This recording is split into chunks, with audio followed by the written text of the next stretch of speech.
wanted to see before we leave. The garden area behind the classroom, I want to turn it into a food area so the kids can plant and we can grow things. Words over. And the kitchen can get herbs. I think it'd just be perfect. Yeah.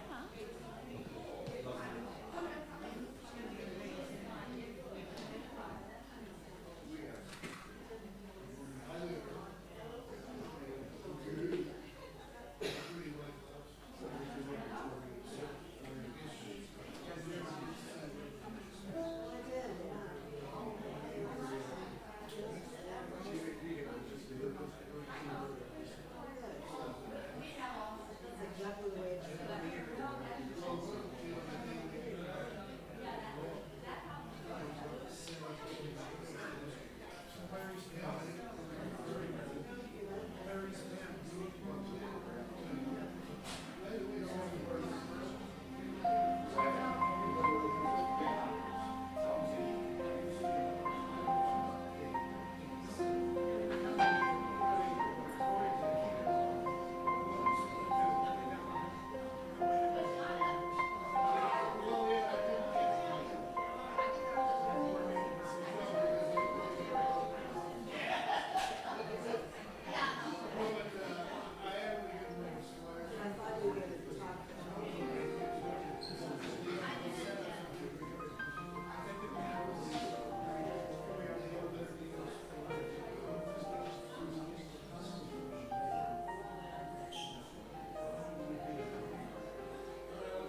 I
know you're organizing everything.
as we walk with you to seek our destiny. Say a prayer for me, my Father. Say a prayer for you and me. Say a prayer for us, my Father. Say a prayer for us and all humanity. Play a song for us, my sister. Shout it loud and clear and free. Let us join with you and all the gods that be, as we sing as one, a voice of harmony. Bless the earth for us, our mother. Bless the earth for you and me. Bless the earth for us, our mother. Bless the earth for us and all humanity. Good morning. Welcome to Unity. We are ready to begin. Thank you all for joining us. We've got a great day ahead of us. Warm greetings to each of you. This is our opportunity to come together, our spirit family, to look for inspiration, eager to learn, eager to grow, eager to learn how to be a blessing to each other, to our family, to our friends, to ourselves. I guess it has to start with ourselves. We need to honor ourselves so we have something to offer everybody else. And so we bless the goodness that's within us. We bless the strengths that are within us, our capacity to learn and grow and eagerness to do so. And we need to bless the truth of who we are. Usually that means the problems that we're facing, but no. Here, of course, at Unity, we talk about the truth of our real nature. The fact that we are created in the image of greatness, of glory, of divine love, divine wisdom, divine strength, the truth. That's the real truth. And our goal here is to learn how to activate that, to energize it and express it as often as we can, unceasingly. We've got a great morning planned. We have Reverend Larry Schellink and Reverend Denise Schellink with us. Thank you for all that you've brought here. You brought many wonderful things for us, the children's program, the visual, audio-visual stuff, going to Carnegie Hall. Oh my gosh, there were a number of things that we are blessed by your talents and skills. Our music team, thank you very much. Randy, Renee, Noreen, our music muse of Unity for many, many years, continuing to serve us in so many ways. We are so grateful. And our choir, what an outstanding group of people they are.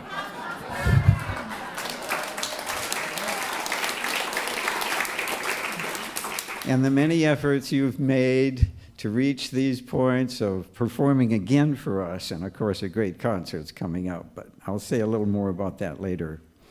At this point, I just want us to affirm together our affirmation of who we really are. Let us say this together. There is only one presence and one power active in the universe and in my life, God the good, omnipotent. Now please stand and join us in singing, There is Only Love.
And while you're standing, greet your friends, greet your neighbors, greet anybody right around you.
It's time to continue. We are so fortunate to have so many friends and such an atmosphere of goodwill. Let us be grateful and continue it more and more.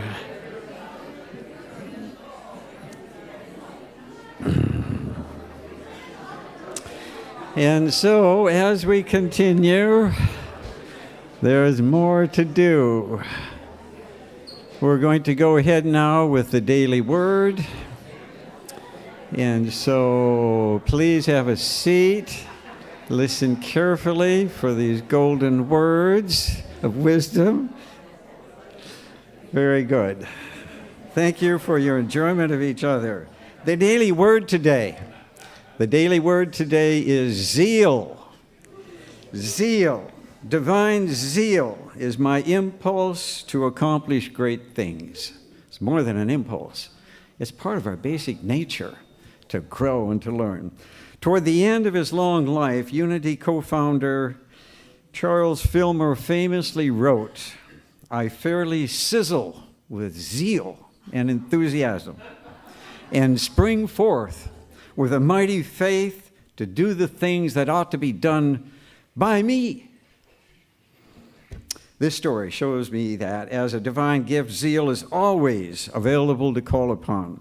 No matter the age, no matter the state of life, it's an impulse and more that makes us eager to rise in the morning and give energy to the day that's about to unfold.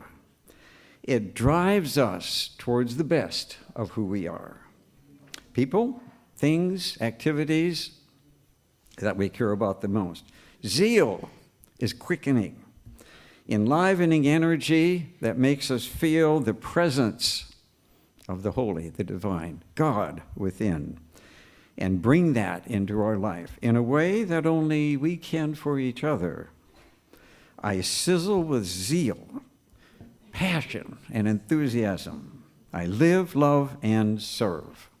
And from Romans, the ancient phrase that takes us back in time, very similar statement way back then, do not lag in zeal, be ardent in spirit, and serve the Lord. The Lord, of course, is at the higher self, the higher energy of whatever groups we're part of, starting with family, and then tribe, and then community, and then the larger groups that we're part of. I first heard about this story from Reverend Heidi. I guess ministers heard about this a long time ago, but I fairly zeal with and sizzle. What a way to start the day. How would it be different if we started affirming, acknowledging, and fully believing it, at least a little bit more every morning? Where does it come from? What is the source of it? I've been inclined to know there's so much to learn from each other in various ways, and we need to celebrate the zeal we find in others. I have certain examples in my life. Some of us seem to innately express certain strengths, others other strengths. Some people are very good at speaking up and speaking out. Other people are very good at not saying too much, of learning how to keep it down. We can learn from each other, and we need to keep doing that. And we can be zealously restrained. We can be zealously patient, as well as zealously speak up when we need to. And so there's so much to learn. Zeal, by the way, will help cure anxiety and worry, depression, fatigue, and a wide range of problems, because it energizes the best within us, especially if we tune it in with the best of who we really are. So there.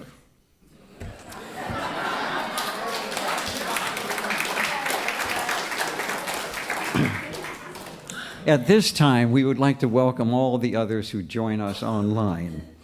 We've been blessed to have viewers from many states, other countries. I'd sure like to know more about what that is. But in any event, we've got a list of them. We don't list them so much, but let's see. Oh, yes, we're not quite listing them anymore, but I want you to see them. There they go. You can see them there. So wave to everybody else who's watching and listening so that they know we want to include them in the service and recognize them. And for those online, send us your comments and especially your compliments, of course. And thank you for joining us. And for those who do, you get a free gift at unitysb.org for sending us comments, a wide variety of kinds. We need to hear. We need to hear how we can do things better. We're especially happy to know that Oak Cottage Memory Care continues to tune in each Sunday, and people are gathered for that. Also at this time, I'd like to welcome anybody who's new here for the first time, and would just like to ask you to stand if you would. Don't need to do anything else. Thank you. We have some people here for the first time. Thank you for joining us. And those seated next to her, be sure and take her to the welcome desk out front. And you get free lunch today if you want to stay a little longer. Big deal. Yes, it is. Excellent food. Special entree today, too. And also, you'll get beads at the welcome desk. Mala beads, we call them. But actually, I don't know if you know how far back they go. They go back to India. Here, I was, raised a Catholic, and we learned how to do the rosary. I found out later that this came from India. And if you designate each bead as being a quality of spirit you seek to have, then you energize that every time you look at it. One of our big problems is remembering all the good things we hear and learn and know. And the other skill is to learn how to remind ourselves frequently, unceasingly, who we are. So let's see. Also, our youth are with us, not here in the sanctuary, but being taken care of and led very nicely. We also are home to Knox School Interact Arts School. I just happened to be here yesterday, and they had a fundraiser here. The room was all filled with kids putting on various acts of various kinds and singing. It was just delightful to see. They are adding to the energy of who we are here. Also, Friendship Sunday is next Sunday. Reverend Phil Smedstead will be joining us. For everyone that brings a friend, we will buy you and your friend lunch. Can't turn that down. We honor our friends. We look forward to our friends. We look forward to meeting more friends, extending our friendship of goodwill and gracefulness. So at this time, we're also going to affirm the blessing for our community.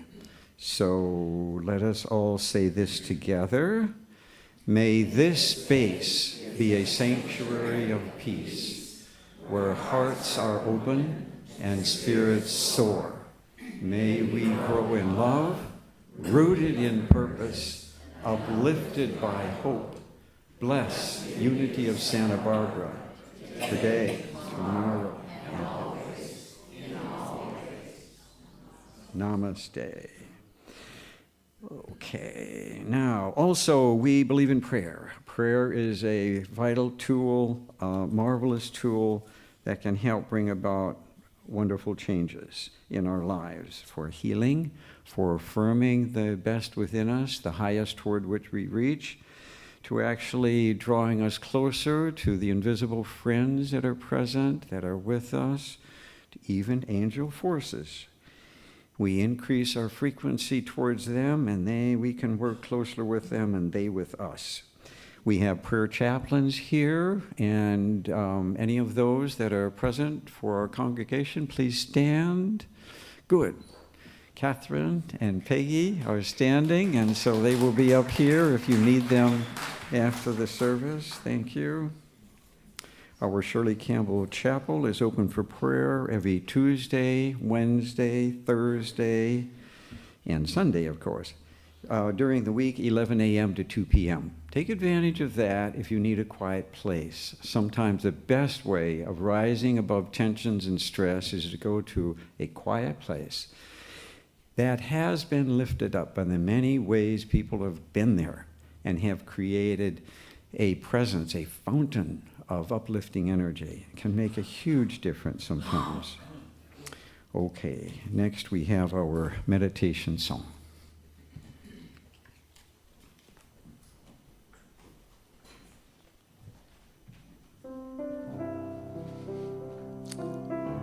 Please join me.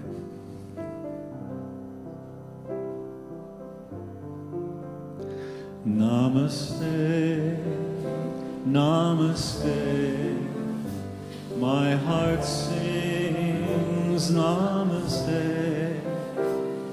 The good in me beholds the good in thee. Namaste, namaste. One more time.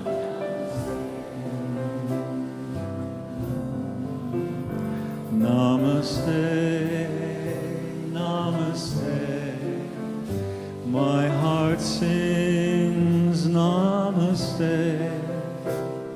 The good in me beholds the good in thee. Namaste, namaste, namaste. So with that beautiful energy, allow yourself to close the outer eye and feel the presence of love is here and now. And in this time, we know the radiant truth of who we are by connecting to this source energy that lives within us and around us. With so much to celebrate the 100 years of this ministry and this month of Pride, there's an unshakable peace that lives all around as we embrace all brothers and sisters, as we continue to respect and honor inclusivity and acceptance. And so in this holy place, we surrender into a whole new way of being. We allow ourselves to arrive fully.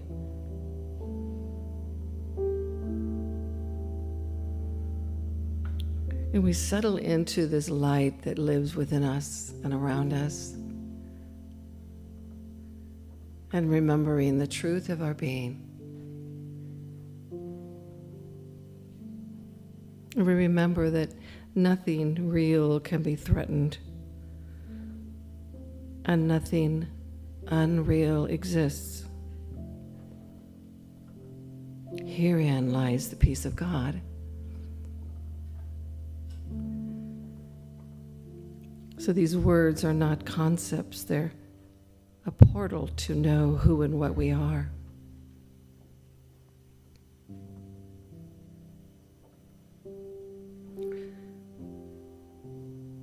And so gently allowing these words to echo in your hearts. The self that God created needs nothing. It is whole, it is free, it is love. The self that God created needs nothing. It is whole, it is free, it is love. Let's take a moment in the silence.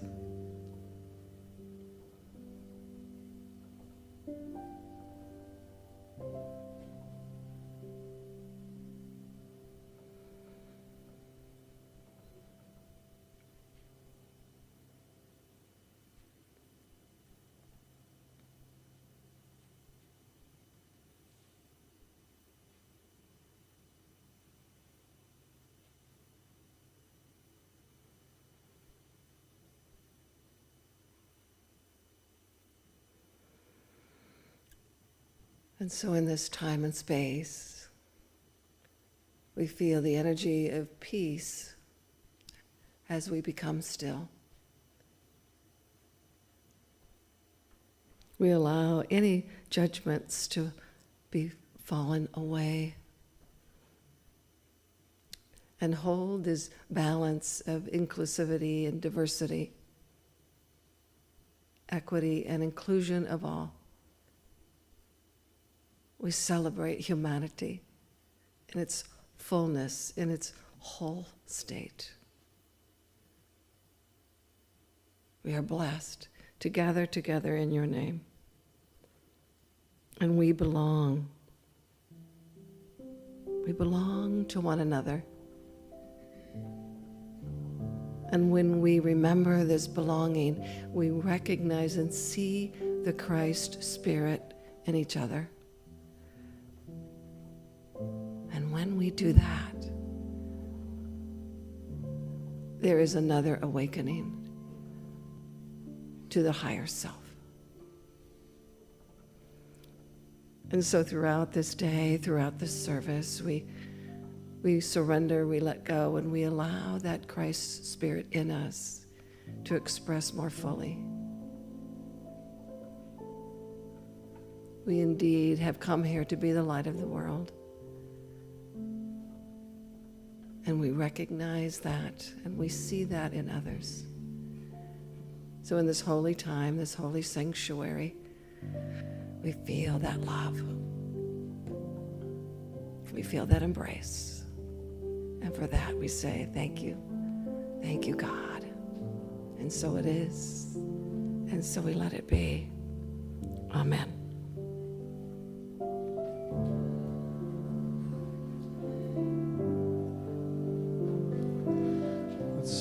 Sing our meditation song one more time. Namaste, namaste. My heart sings namaste.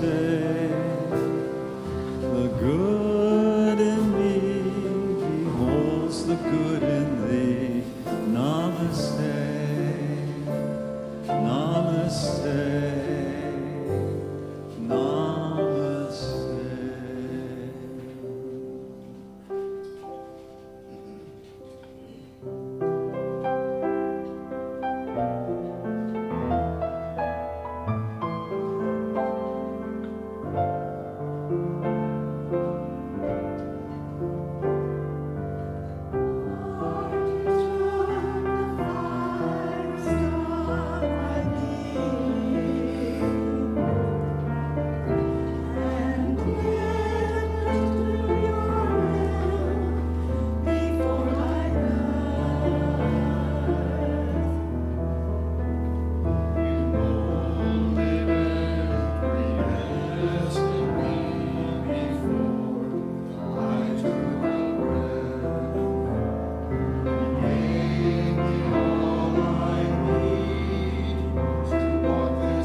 Wow. That's fantastic. It's good to be back. It really is.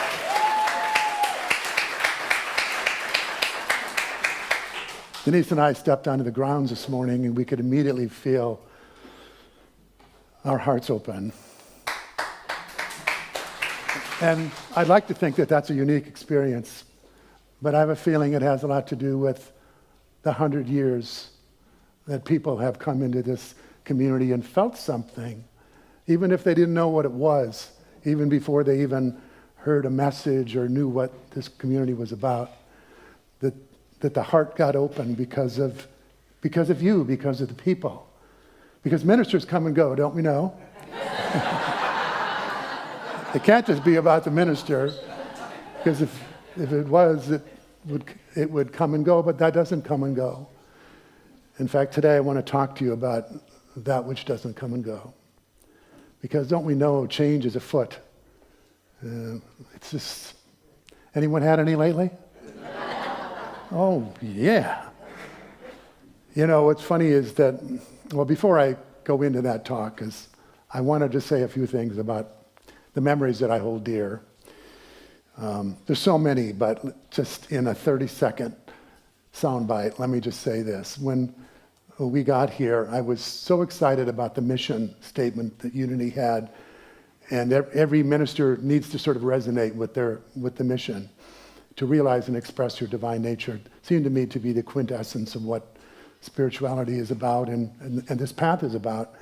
And the growth that we found together in the sharing of messages and the sharing of stories and sharing our own growth and our struggles and how we use truth to move through these tough times that are part of every life. And then the choir and the music ministry here is so extraordinary. What has it not been? I mean, in the time that I've been here and continuing. So thank you. Noreen do you hold a record for the longest music minister? Because I know you were here for 7 ministers when I came. And so now you're probably up to 10 or something by now and it's still going strong. And that's another key element, because what music does is it does what the spoken word cannot do. It can open the heart and it can give us a sense of the divine.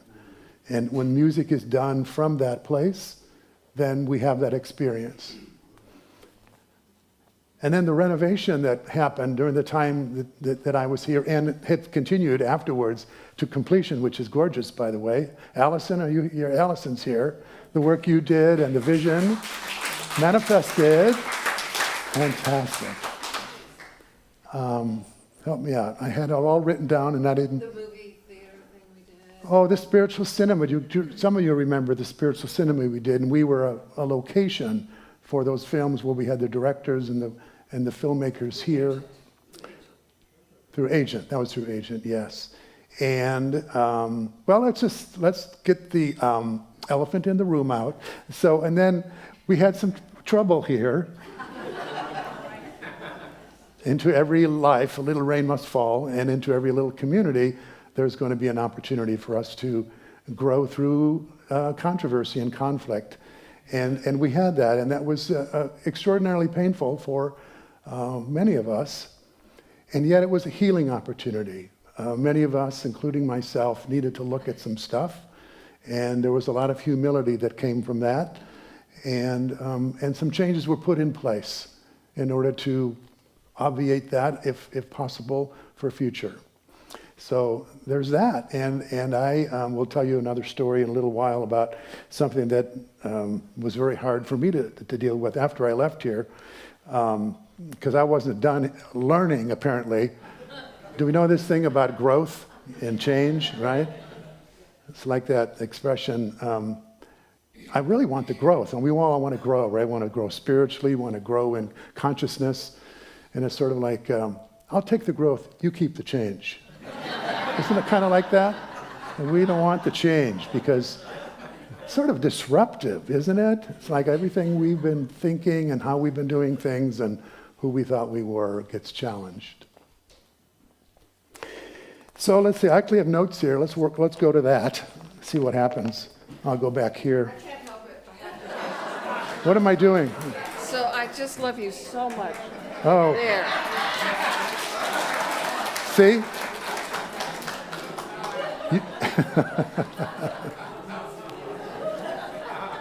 Good thing the TV wasn't running on that one there, because someone will make a story out of that one, huh? So the title of this talk is The Changeful and the Changeless. And we get a lot of voice to this idea that change is a constant. Well, you've heard that over and over. The one constant in life is change. What we don't hear much about is that the only real constant is the changeless. Now, of course, we talk about the relative, then yes, change is the constant in the relative plane. That's bodies and circumstances and relationships and careers and all of those things are subject to change without notice sometimes, right? We all were telling each other how we hadn't aged at all since we saw each other last, and we just tell each other that lie because it feels good. We've all aged at the same rate, perhaps, so relatively speaking, it doesn't look much different. But, of course, it has changed. But what about that which doesn't change? We don't talk enough about that. In fact, if I was living into what I say that I believe, I would have been much more vigilant in the time that I spent in contemplation, in silence, in meditation, to become intimately familiar with that aspect of being, which is changeless. Because that's the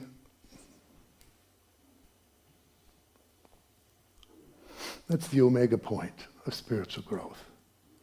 If we don't know who and what we truly are, and not just say it, like, we can all do affirmations. What I feel about affirmations, and I don't, criticize anyone who uses them, but so often affirmations stay in the mind. Does anyone notice that? They can stay in the mind. And when they stay in the mind, what do we know about the mind? Does the mind change? Yes.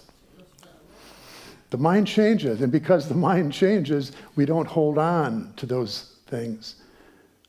We can affirm and affirm and affirm, but there it goes, because something will happen in our life, and because we're only holding it at the level of the mind, it shifts. It doesn't have any stick to it. So you hear this over and over again, that what we are here to do, and Jesus said this, you are to know the truth. He didn't say you are to believe the truth. He didn't say you should study the truth. He said you shall know the truth. Well, is there a big difference between believing and knowing? And many of us believe, oh yes, one presence, one power, God the good. Yes, yes, yes. We believe that. But do we know it? Do we feel it in our heart? Do we know that there is this part of us that doesn't change, that is reliable as our breath, and even more so, because someday you and I will not have the breath, and we will still know our being.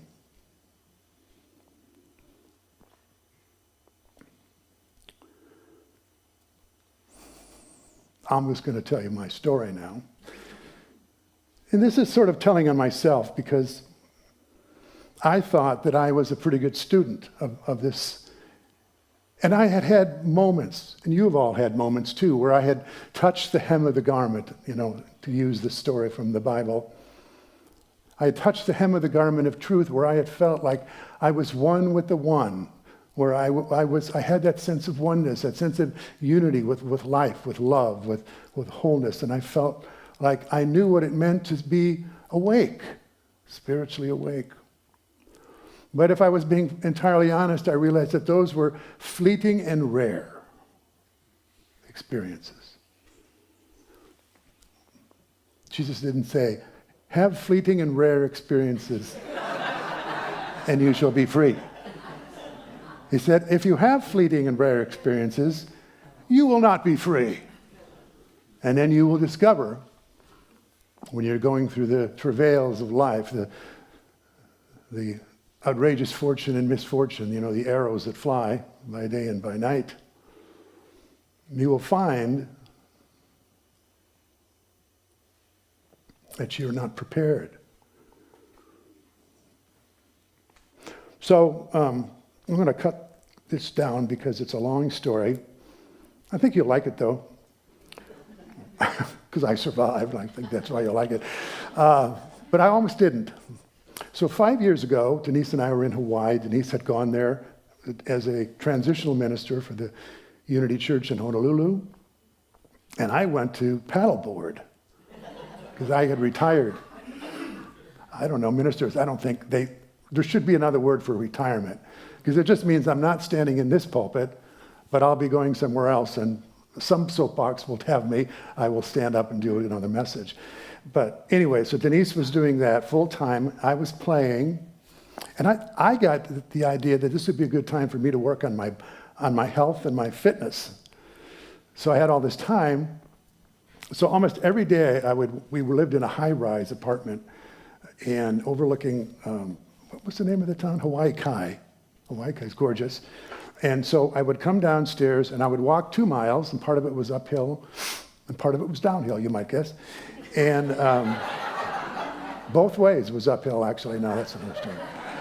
But I did that, and then when I got back, that wasn't enough. So then I would climb. We were in a 20-story apartment building. So I would climb from the ground floor. No, didn't take the elevator. Just climbed all the stairs to the top, came down to the bottom, and then climbed to the top again, and then down to the 4th floor where we had our apartment. I don't know how many steps it is, but it's a lot. Then I would go in the apartment and I would do like 50 push-ups and 50 sit-ups. And I would do that. I was really in good shape. So I was really working on my physical self, which may have saved me. We'll see. We don't know for sure. But one day, Denise and I were going to both do the talk at the Unity Church. We were going to do one of those relationship dialogues. So we were both going in together. And I had gotten ready, and I was sitting in the living room waiting for Denise to come out. And I was kind of feeling kind of dizzy, just not quite myself. And when Denise came out, I said, I don't know if I'm coming down with something. I just don't feel good. And Denise said, no problem. You just stay home, and I will go and do the talk. And we've done that for each other before, so that was no big deal. But because we were getting ready to move, we had already sent our car on the barge back to Seattle, where we were going to be moving. We didn't have a car. So the board president, who happened to be a doctor, board president doctors are really good things, particularly when you tell this particular board doctor, when he comes to pick you up, that you're not going. And he says, why are you not going? And I said, because I'm not feeling all that well. I'm just going to stay home. And he said to this day, he doesn't know why he insisted that he take me to the urgent care, the emergency room, just drop me off. Just get checked out. I said, nah, I don't need to do that. And he sort of insisted. And so I said, okay, well, I've got nothing else to do, so I'll do that. So they dropped me off, and they triaged me in, and then they looked at me, and then they took all my, vitals. They said, we're going to need a CAT scan of you. So they did a CAT scan, and then someone came in with a very serious look and said, you have an aneurysm on your aorta, and it's going to go. You got to have surgery, right? Like yesterday, And I said, well, my wife's not here, and I can't reach her. They said, well, we can prep you for surgery, but you can try to get a hold of your wife, but I wouldn't wait around too much. And so that I did, and finally got a hold of Denise. She was doing the talk when I was texting her, and so she raced over, and the doctor, the surgeon, there was one surgeon, one cardiothoracic surgeon on duty. This is at Queens Hospital, big hospital in Honolulu. And they had many cardiothoracic surgeons, but the one that happened to be on duty that day, the only one, because it was Father's Day 2020, was Dr. Louie, and he was the #1 cardiothoracic surgeon to do this particular procedure in Honolulu that happened to be, you know, on the day when he was a father, he had the heart to be in service in order to be in service to my heart. So we did it.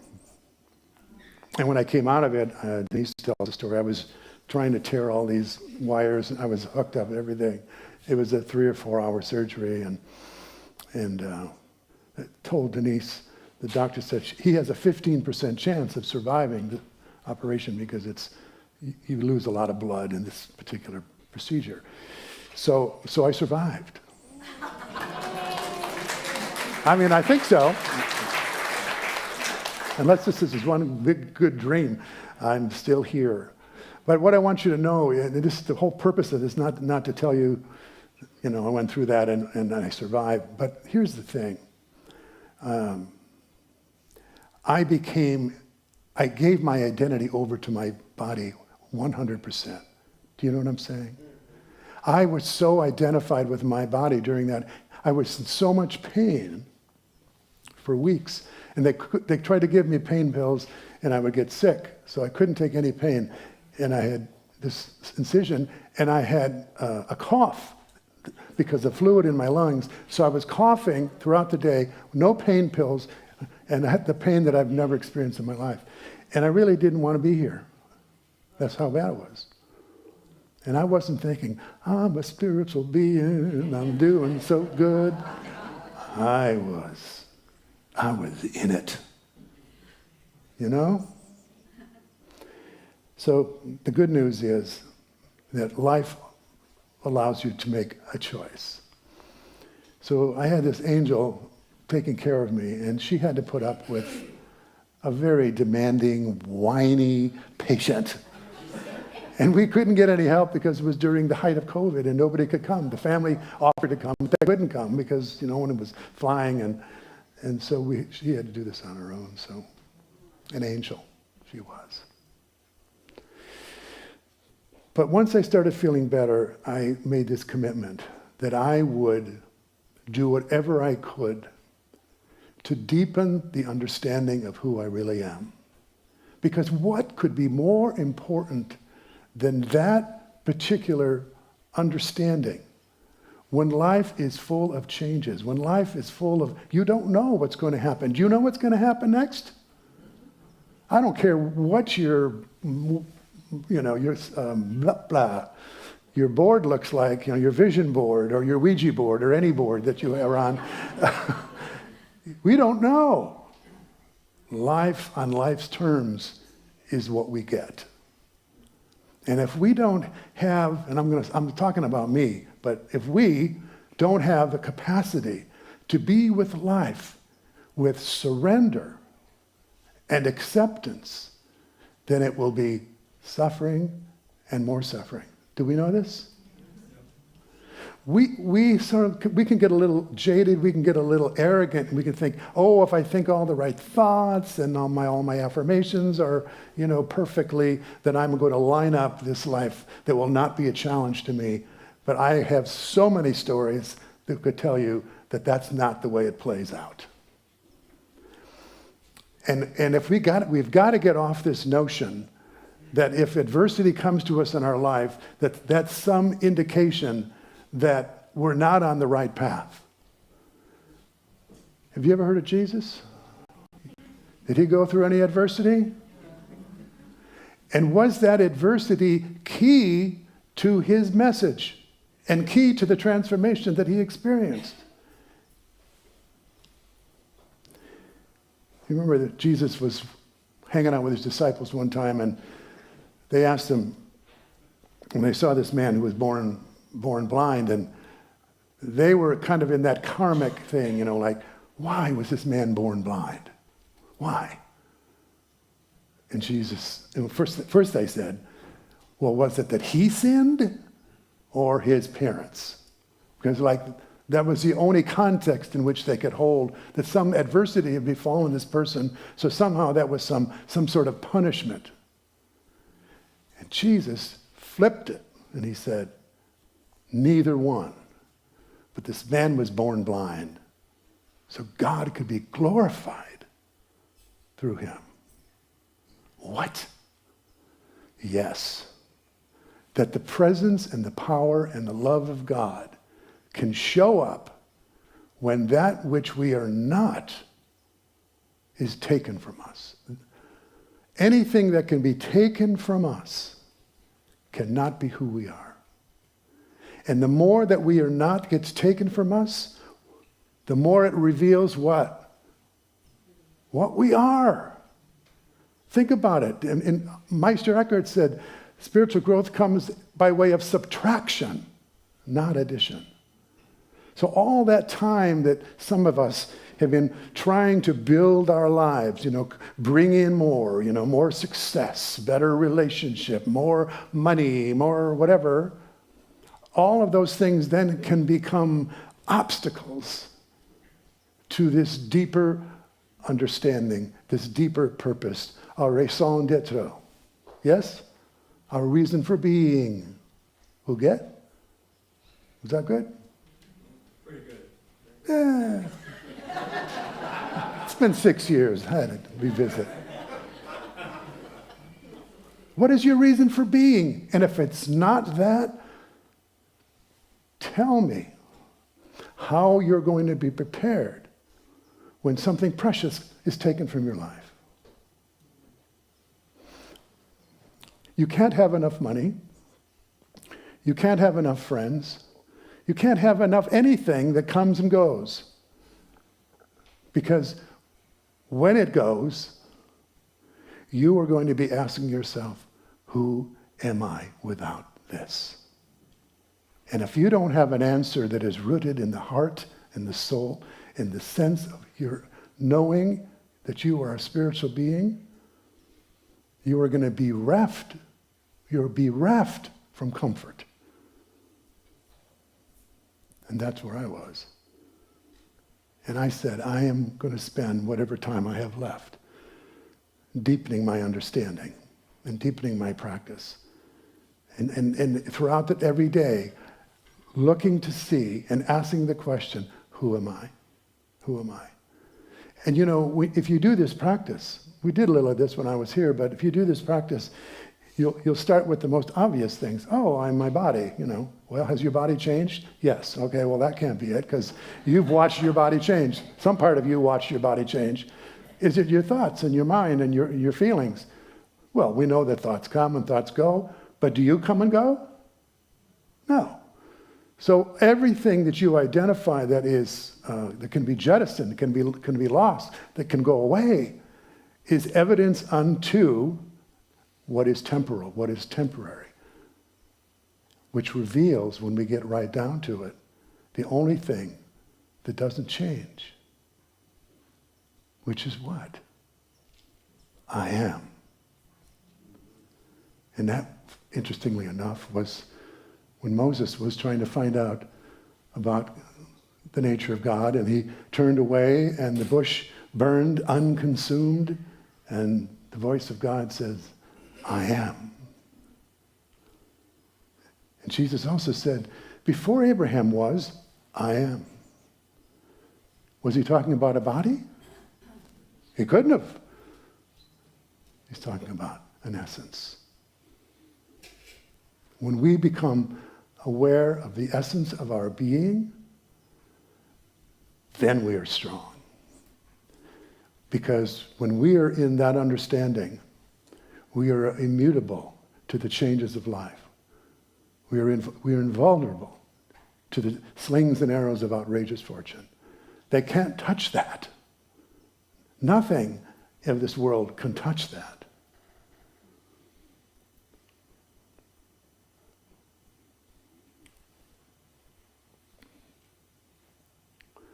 There's a little test you can do, and it's pretty simple. You can do it with a mirror. let's say you had a mirror when you were a child, and you've had it through your life. So you look in that mirror when you're a child, and it shows the face of that child. Let's say you're 5 years old, you see your 5-year-old face. And then, you grow when you keep looking in that mirror, and every time you look in that mirror, you get a different image because you grow and change. Despite what we talked about earlier when we were greeting each other, there's notable changes, right? And you see these changes, right? And there could be sad faces when you went through something tough. Could be grimaces from pain. It could be joy. The mirror reflects all of that. But does the mirror change?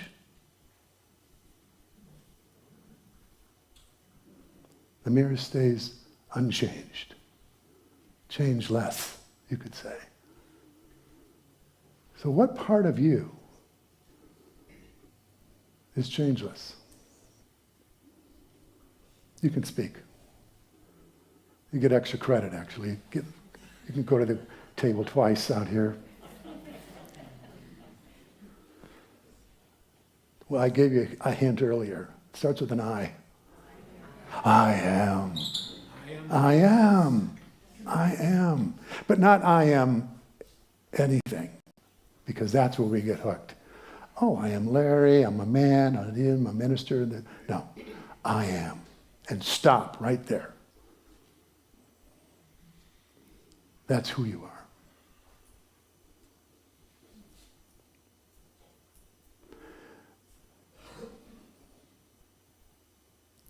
I am.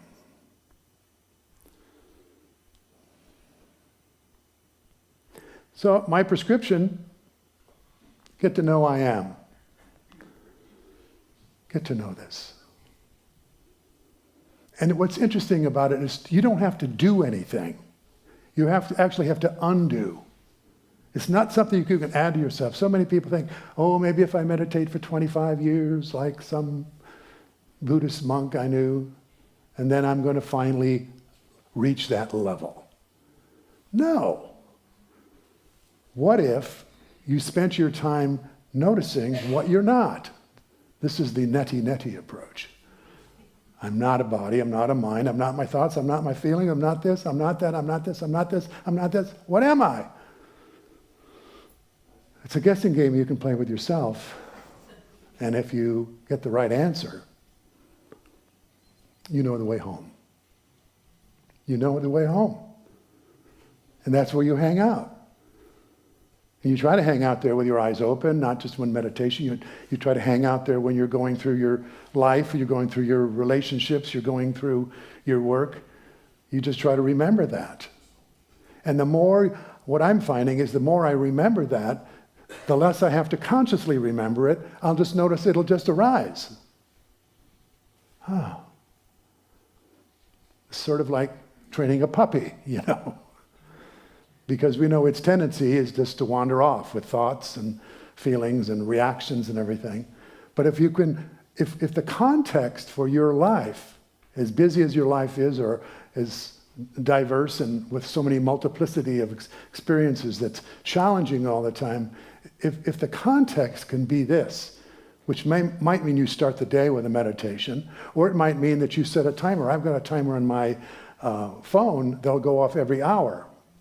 Bing! And that just reminds me to just take a moment, close my eyes, and just reconnect with that sense of being.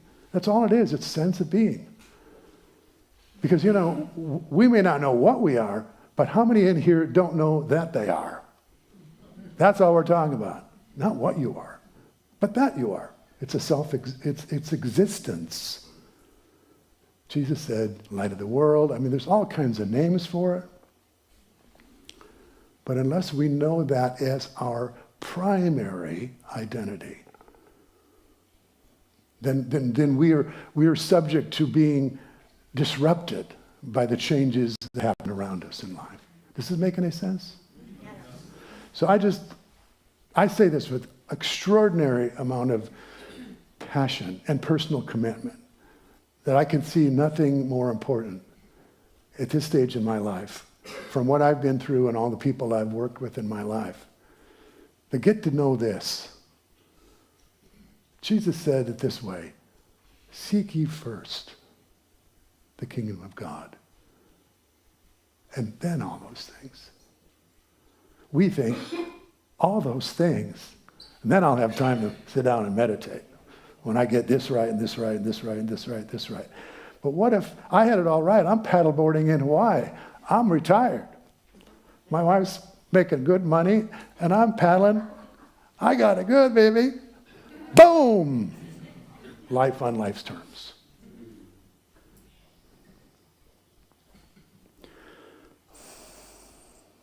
Let's take a moment.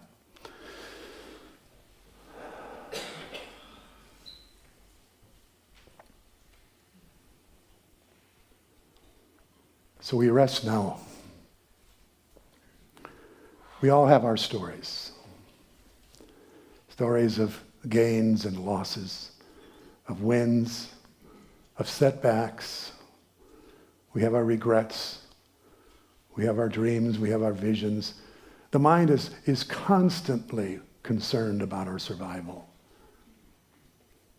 But there's a place in us that's not worried about what happens, what comes and what goes. Because it's our truth. It's being. We literally were made in the image and likeness of God. And in the image and likeness of God means there is nothing, there's no form, there's no label, there's nothing that can change. So, precious Spirit, we open our hearts and our minds to your guidance as we affirm that our journey is inward. Most profitably, when we look within, we find what you made perfect in us. May we find the time, the commitment, the energy, the intentionality to spend time knowing what we truly are. So that the day comes that may challenge us, and that day will come. That we know that anything that can be taken from us is not what we are. And in that day, we will know the glory of your creation. And we will celebrate with all the masters because we will have found a home. A home that was a distance that had no distance, that we never left. And we find ourselves there again for the first time. For this powerful, powerful journey, knowing that you take more steps towards us as we reach to know your truth as us. We are grateful. And we are reborn in this new life. So be it. Amen. Thank you.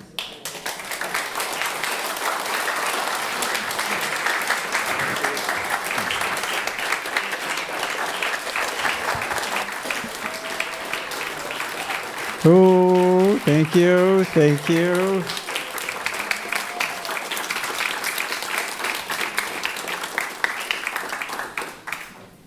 I'll take the growth and you can have the change. Great way to start. So many rich ideas, and thank you for sharing your experiences. Oh, they are humbling, aren't they? Opening us up further beyond what we could ever imagine to be the case. Be still and know what does not change. The source, I presume, the source from which our love comes, the source from which our understanding comes, the source from which our growth comes from. Oh. Thank you. This is our time of consciousness for prosperity. Charles Fillmore has a marvelous quote. I would like us to say together, you must first enter into understanding that God, omnipresent, omnipotent, and omniscient, is the source, and that you can draw on this source without limit. Whoa, without limit. So this is our time to share. Consider the bounty, what you've gained, what has moved you, what you gained from being here, friendships, but also friendship with the higher spirit, the source of who we are. It was designed that way. It is still that way. And the more we learn how to cooperate with that, learning and growing, the richer our life becomes. So as we prepare to give our tithes and offerings, whatever amount is appropriate, take it in your hands, in your hearts, your hands, bless it with your love, with your gratitude for having it to offer in exchange for what you have been given and received. We'll bless our offerings twice, once as you give and then right afterwards. So together, let us say, divine love through me blesses and multiplies all that I am, all that I have, all that I share, and all that I receive.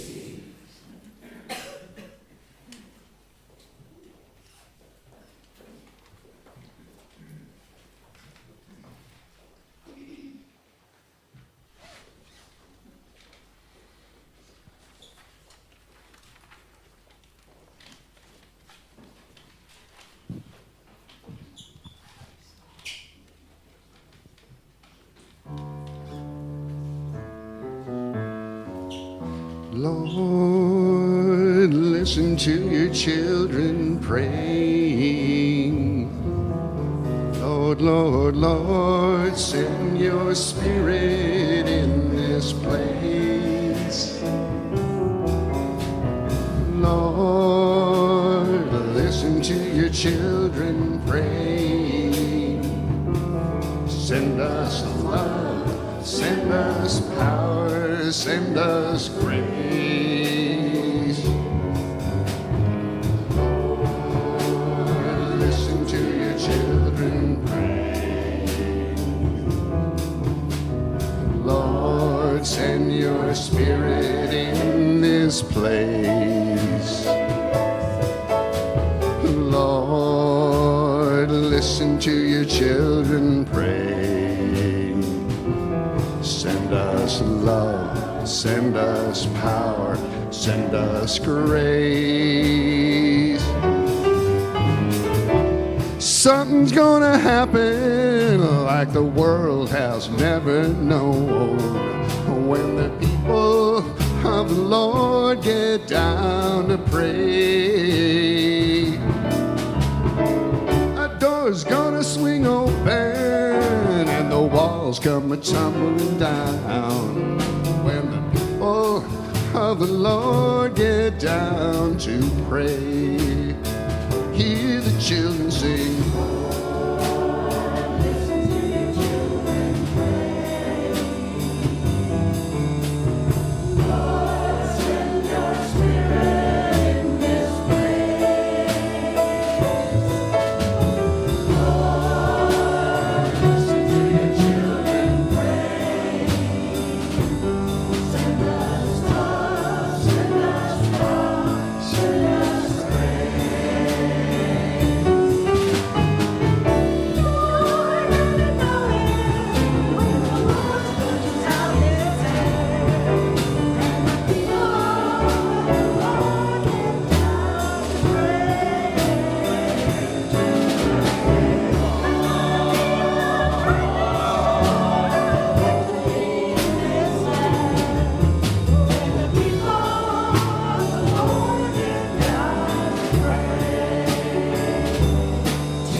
Send us love.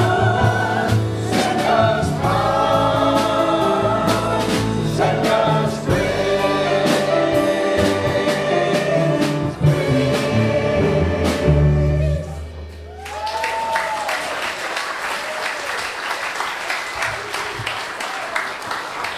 Oh, thank you. Such a wonderful choir we have. We are so fortunate. Okay, so we are going to bless these gifts a second time. Would the ushers come forward?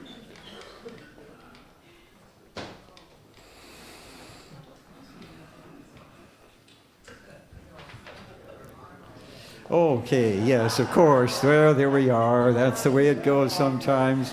We know what's been given. We are grateful for what we have received. And so let us say our phrase again. Divine love through us blesses and multiplies all that we are, all that we have, all that we share, and all that we receive. Thank you, ushers, for volunteering and being available week after week. Okay, at this point, a few announcements. Where is that coming from? There it is. Sign up for our e-news so that you're up to date on the activities taking place. Consider the Wings Bookstore for gifts, for great books, great buys, and a whole lot more. And thanks, Susie, for pulling a lot of this together. There are special opportunities available for volunteering, of course, and of course, those who volunteer generally are healthier. Those who work their way up the ladder to be in charge of those volunteering are especially healthy. This is your opportunity. Entree Sundays are here, the last Sunday of the month, where one or more of our local restaurants provides the entree. This Sunday, our kitchen teams created a wonderful buffet, Tasty Delights. This isn't the last Sunday. Remember, Sound Healing with Amy Batchelor, Tuesday at 7 p.m. Amy is here if you want to chat with her afterwards to learn a little bit more about it. Another great event is coming up. Now what? Now, you've heard a little bit about it the last couple Sundays from Barbara. And I'm here to say this is an outstanding event about how a spirit group can make a difference in your life. If you want to hear how a few of us have met together once a week for several years, we are glad to share some of the things that have moved us. We've shared big events going on in our life. Everything from injuries, illnesses, moves, major relationship changes, divorce, new relationships,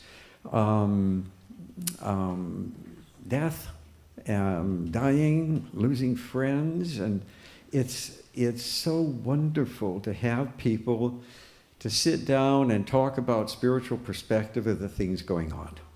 That's what we do, and that's what we'd like to share. So we'd like to present this opportunity. It's called a Spirit Group. This Wednesday, 7 p.m., part of the Vibrant Living series that is continuing. Vibrant Living will take August and September off, but this month you've got a great chance to hear a little bit more from some of the people who've been very active in your church here to share what it means to come together and develop friendships with Spirit in charge, hopefully in charge, as best we can do. So think about joining us this Wednesday night. We hope you'll come and learn what we have to offer. Saturday, June 21st, from 4 to 6 p.m. is the Dalai Lama's 90th birthday celebration here at Unity Church. We are having a celebration, 4 to 6 p.m. So think about that. Mayor Randy Rouse will be here, Chairman of Religious Studies, UCSB.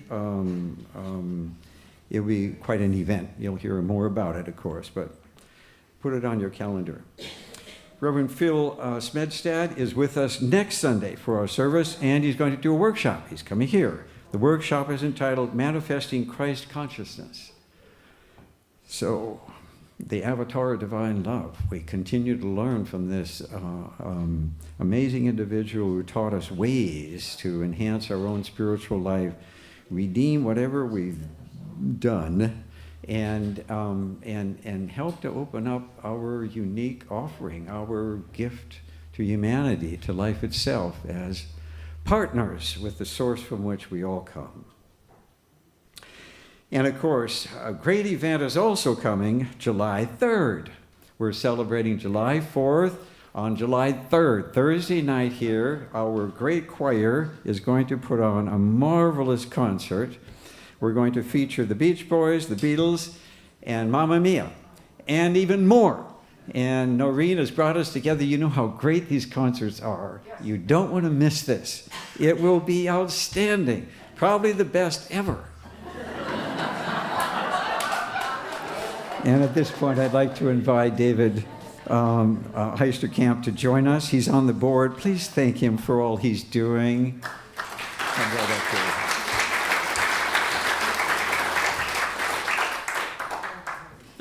Thank you, Dr. Jim. Thank you, Reverend Larry. That was wonderful. Sarah and I have been together for about 6 years, and so about 5.5 years I've been hearing about Reverend Larry. I'm Dave. I'm your Vice President and Treasurer of Unity's Board of Trustees. I'm also going to sneak in there. I'm Director of one of our outreach programs, Transition House, Unity's monthly monetary and volunteer contribution to their homeless family. I'm getting signals. It's not you. Man, okay. Transition House, we contribute to the homeless families meal program. Consider service. It's rewarding. Thank you, volunteer coordinator Patricia Folk, for all you do. And as for you, Patricia, I'm going to sneak this in as well. You all look terrific today. My bride, Sarah, and I